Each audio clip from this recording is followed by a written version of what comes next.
Next, we discuss a theorem that we will use to evaluate the limit of a function by first comparing it to two other functions whose limits are easier to calculate. Suppose f, g, and h satisfy the following relationship for all x in an open interval I containing a except possibly at a. We ignore what happens at a because we will be considering limits as x approaches a. Now, what does this mean?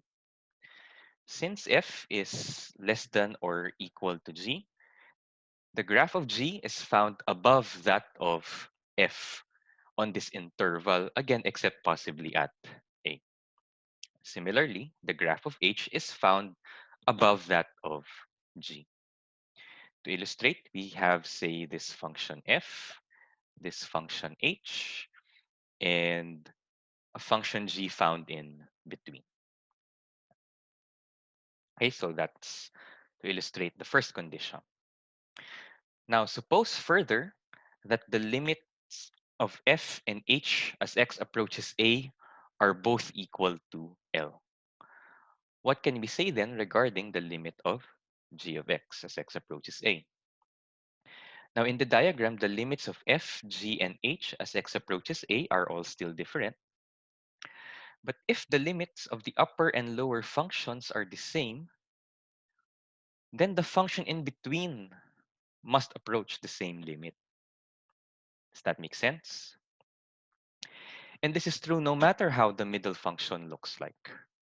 As long as it's between this upper function and lower function that have the same limit, the middle function is squeezed onto the same limit. And that is the conclusion of the squeeze theorem. The limit of g of x as x approaches a is also equal to L. So how do we apply this theorem? Well, it may become useful if the limit of g of x cannot be calculated using our previous techniques. Then, what we may do is try to find a lower bound function f and an upper bound function h using the properties of g. And we do this in such a way that we can calculate the limits of f and h easily. If it so happens that the limits of the upper function and lower function are the same, then we conclude by the squeeze theorem that the limit of the middle function is this common limit. For instance, let's evaluate the limit of x squared cosine 1 over x as x approaches 0. We're asked to use the squeeze theorem, but first let's see why our previous results do not apply. We have the limit of a product, and we know that the limit of x squared as x approaches 0 is 0. Now, what about the cosine of 1 over x? Note that 1 over x is undefined at 0 and in fact becomes infinite as x approaches 0. In particular, as x approaches 0 from the right, 1 over x approaches positive infinity. And as x approaches 0 from the left, 1 over x approaches negative infinity. What then happens to the value of cosine 1 over x? Well, 1 over x approaching positive infinity means we are dealing with a point on the unit circle that goes around the unit circle endlessly in the counterclockwise direction. Okay? So if it goes around the unit circle in the counterclockwise direction, then the cosine value, which is the x-coordinate of that point, just fluctuates endlessly between -1 and 1. Similarly, if as 1 over x approaches negative infinity, this time we have a point that goes around the unit circle in the clockwise direction. But in the same way, the cosine value fluctuates between -1 and 1 without actually approaching any real number. Therefore, the limit of cosine 1 over x as x approaches 0 does not exist. And if you check, we don't have results for the limit of a product where one of the factors does not have a limit and, well, does not approach positive infinity or negative infinity. So we try to use the squeeze theorem. So the first step is to find functions between which x squared cosine 1 over x may be found, at least for values of x that are near 0 and except possibly at 0. To do that, we work with the expressions here that have well-known bounds. In particular, we know that cosine 1 over x is always between -1 and 1 for any real number x not equal to 0. We exclude 0 because we are just evaluating the limit anyway as x approaches 0. So we don't mind what happens exactly at 0. Besides, cosine 1 over x is undefined at 0. Now, to find the bounding functions for this expression, for this function, we just need to perform the necessary operations to produce this as the middle function in the inequality. And in this case, all we have to do is multiply everything by x squared. And since x squared is positive for all x not equal to 0, the direction of the inequality is preserved. We then have negative x squared and x squared as our bounding functions. And we know how to compute the limits of these. As x approaches 0, negative x squared approaches 0. And so does x squared. Since the limits of the lower function and upper function as x approaches 0 are the same, we conclude by the squeeze theorem that the limit of the middle function, or x squared cosine 1 over x, as x approaches 0, is also equal to 0. Okay?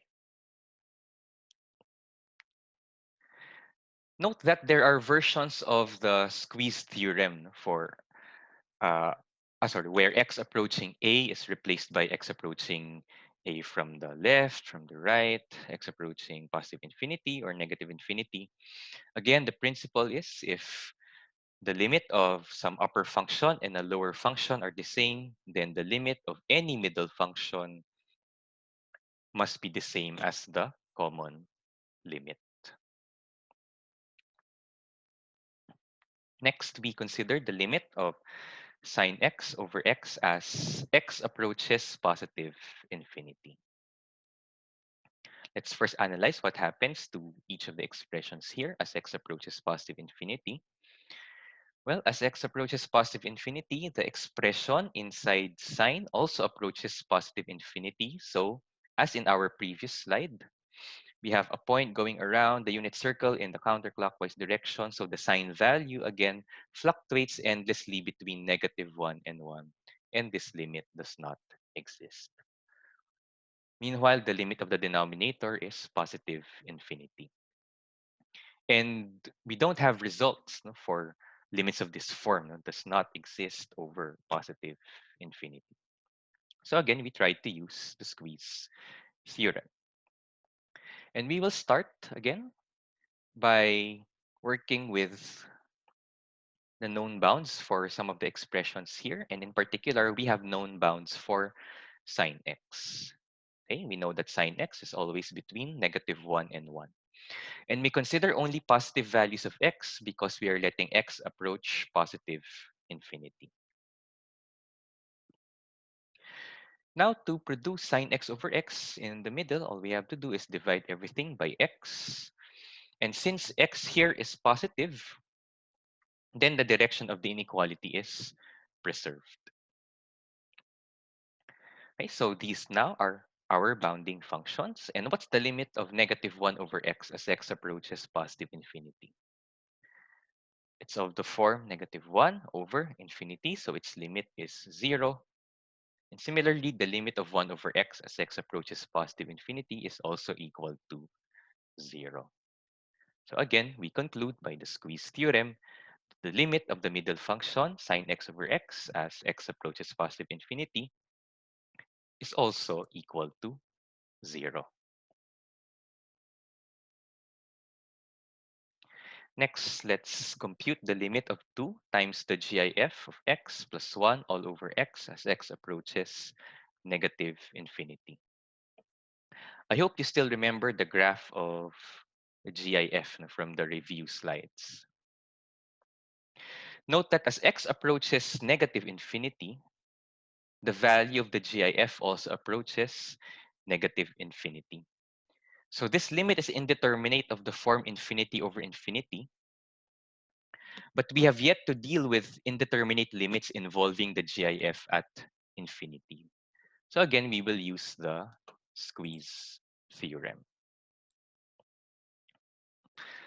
So let's try to find some bounds for our function. And since the problematic part is the GIF, then let's try to find bounding functions for the GIF of x.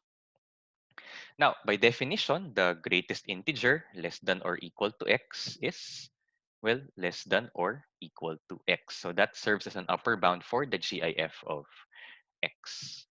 Now, we know that if x is an integer, then the GIF of x is just equal to itself. But in general, the GIF of x is smaller than x, right? Okay. In effect, something is subtracted from x in order to get to the GIF of x. For instance, the GIF of 3.9 is 3, so we can think that 0 0.9 is subtracted from 3.9 in order to reach the GIF 3. But whatever that subtracted number is, we know that that is less than 1. So we know that this GIF must be greater than x minus 1. So we know that the GIF of x is always greater than x minus 1. And since it is greater than x minus 1, it is also true that the GIF of x is greater than or equal to x minus 1. And that is the inequality that we will start with. The GIF of x is always greater than or equal to x minus 1, but less than or equal to x. We consider all values of x less than 0 because we are letting x approach negative infinity. Okay, and now we just need to carry out the necessary operations to produce this function in the middle. So we multiply everything first by 2. Okay, so we have 2x minus 2 less than or equal to 2 times the GIF of x less than or equal to 2x. Next, we add 1 to everything. So we have 2x minus 1 less than or equal to 2 times the GIF of x plus 1 less than or equal to 2x plus 1. And finally, we divide everything by x. But in this case, since x is negative, the direction of the inequality is reversed.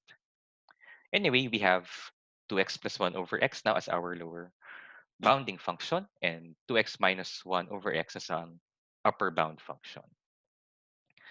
Now, what's the limit of 2x minus 1 over x as x approaches negative infinity? Well, it's of the form infinity over infinity, but we have a technique for this.